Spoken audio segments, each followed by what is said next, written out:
नमस्कार। राष्ट्रीय एजुकेशन में आपका स्वागत है। आज है 11 जनवरी 2021। आज 11 जनवरी के रिलेटेड कुछ इम्पोर्टेंट करंट अफेयर के बारे में जानेंगे। तो चलो हम देरी न करते हुए अपने अगले करंट अफेयर के लिए आगे बढ़ते हैं। किस अवार्ड्स को मार्च तक स्थगित कर दिया गया है? तो इसका बिल्कुल सही आंसर है ए, यानी कि ग्रैमी अवार्ड को मार्च तक स्थगित कर दिया गया है। इस अवार्ड के बारे में कुछ जान लेते हैं। जैसे कि इस अवार्ड को आयोजन पहली बार 4 मई 1959 को किया गया था। ग्रैमी अवार्ड को ग्रामोफोन भी कहा जाता है। अब तक वर्ल्ड में 3 प्रतिष्ठित अवार्ड हैं, जैसे कि billboard music award, American music award, Grammy award.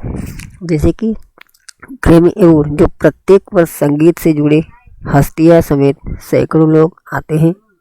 ऐसे में कोरोना को ध्यान से रखते हुए 14 मार्च तक स्थगित कर दिया गया है। भारत सरकार की उजाला, याद रखें, उजाला और स्नैप योजना के कितने साल पूरे हैं? इसका बिल्कुल सही आंसर है बी, यानी कि 6 साल पूरे हुए हैं। राज्य के स्वामित्व इस EESL ने उजाला योजना के तहत 36.69 करोड़ से अधिक LED बल्ब वितरित किए गए हैं। इसके परिणाम स्वरूप 47.665 बिलियन किलोवाट की बचत ही की गई है। सेबी ने किस बिजनेसमैन पर जुर्माना लगाया है? तो इसका बिल्कुल सही आंसर है मुकेश अंबानी, यानी कि सी आंसर आपका बिल्कुल सही है। सेबी के बारे में जान लेते, जैसे कि सेबी भारतीय प्रतिनिधि और विनिमय बोर्ड। सेबी की स्थापना 12 अप्रैल 1988 को हुई थी। इसका मुख्यालय है दिल्ली। इसका अध्यक्ष है अजय त्यागी। जैसे कि सेबी ने 2007 के एक मामले में कार्रवाई करते हुए मुकेश अंबानी और उनकी कंपनी रिलायंस के अलावा 2 अन्य ब्रांच पर 70 करोड़ रुपए का जुर्माना लगाया है। RPL पर 25 करोड़ का जुर्माना और मुकेश अंबानी पर 15 करोड़ का जुर्माना लगाया है।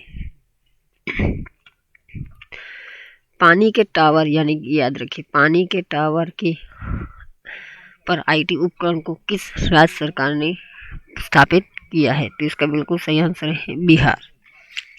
बिहार सरकार ने 2020 में पानी के टावर पर IT उपकरण को किया है। जो बिहार के बारे में जान लेते कुछ योजना मुख्य, जैसे कि बिहार की योजना पक्षी उत्सव पर प्रवासी पक्षियों को बचाने के लिए पक्षी उत्सव योजना शुरू की गई है। राष्ट्रीय उद्यान, जैसे कैमूर वन्य जीव अभ्यारण्य, वाल्मीकि वन्यजीव, भारत का दूसरा ग्लास ब्रिज बिहार के राजगीर में बनाया गया है।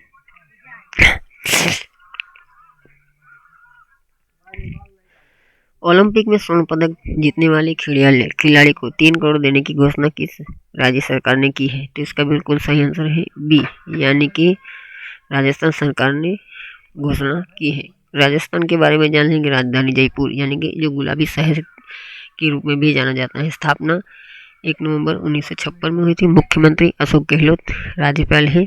कलराज मिश्र। राज्यपाल के कुछ सरकारी पोर्टल हैं, जैसे कि राजकोट सिटीजन है, स्माइली लर्निंग प्लेटफॉर्म, मानसिक स्वास्थ्य के लिए टोल फ्री हेल्पलाइन मन संवाद भी लॉन्च किया गया है। मद्रास हाईकोर्ट तमिलनाडु के मुख्य न्यायाधीश पद पर किसे नियुक्त किया गया है? इसका सही आंसर है JS बनर्जी। JS बनर्जी को हाल ही में मुख्य न्यायाधीश पद पर नियुक्त किया गया है। कुछ और न्यायाधीश के बारे में जाने थे, जैसे कि सुधांशु धूलिया, जो गुवाहाटी हाईकोर्ट को मुख्य न्यायाधीश बनाने की सिफारिश की गई थी। डॉक्टर एस मुरलीधरन, जो उड़ीसा हाईकोर्ट के मुख्य न्यायाधीश के रूप में पदोन्नत करने के प्रस्ताव को मंजूरी दे दी है। जैसे कि JS बनर्जी उच्च न्यायालय के 50वें न्यायाधीश होंगे।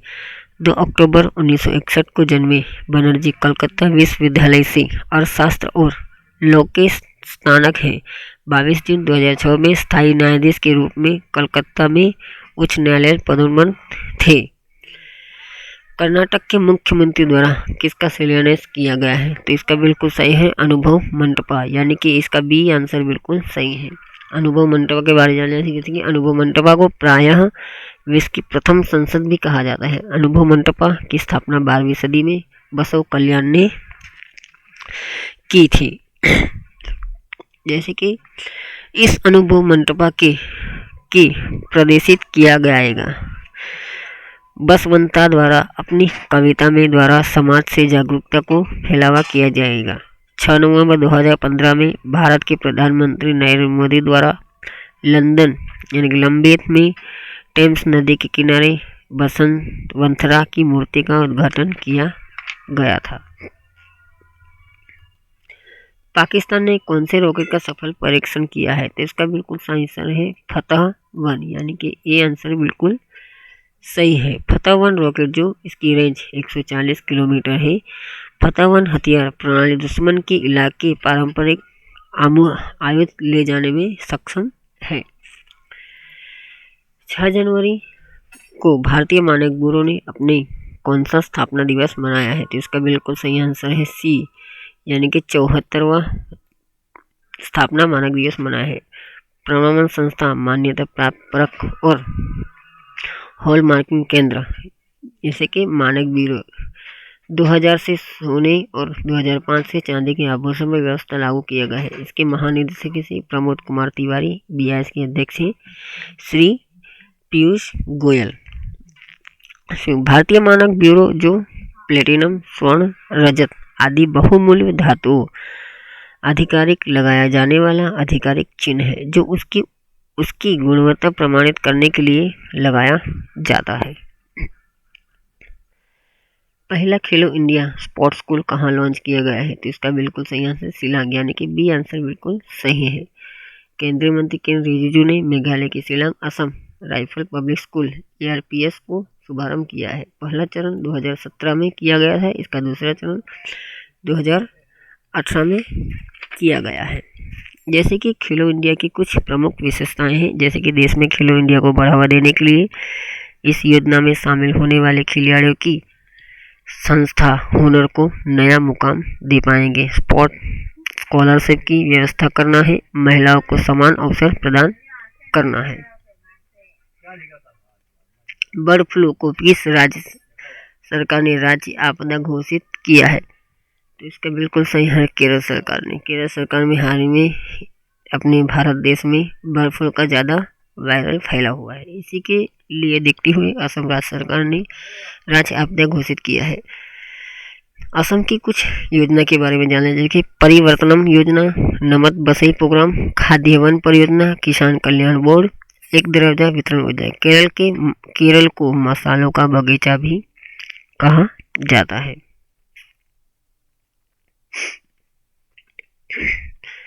टूरिज्म यानी कि टूरिज्म उद्योग के लिए इनसाइट टूल्स का किसने लॉन्च किया है? तो इसका बिल्कुल सही आंसर है गूगल।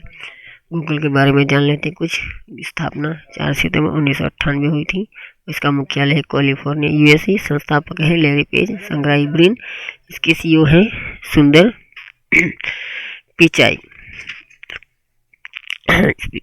गूगल के बारे में कुछ नहीं बताया, आप सब लोग इसके बारे में तो कुछ जानते भी होंगे।